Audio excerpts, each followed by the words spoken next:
Okay, so in the previous video, somebody commented in the comments and said that there's a temporary fix for this, which is installing the nightly releases of OpenTX 2.3 on the FrSky X9 Lite. So that's what I did in this case. I installed it, and as you can see, it says it's a nightly release.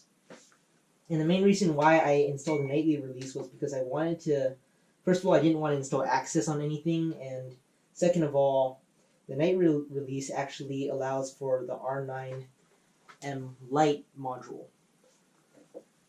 without access, of course. And the other benefit was that it does allow D16.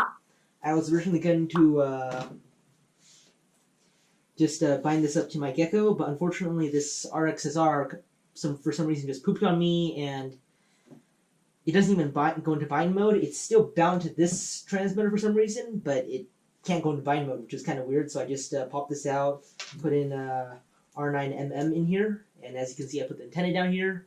I still haven't flown with this yet, but it binds, and I did a test hover here earlier, and it works. So I guess that's that. Otherwise, just a final note: when you install the night release, first of all, in the companion app, you actually have to go into application settings, and there's a drop down menu, and you have to click nightly releases or unstable release. So otherwise, it won't download the correct software for you. And yeah, I guess this weekend I'll be testing this guy out and seeing how well this nightly releases, and I guess that's it. Till next time then, guys.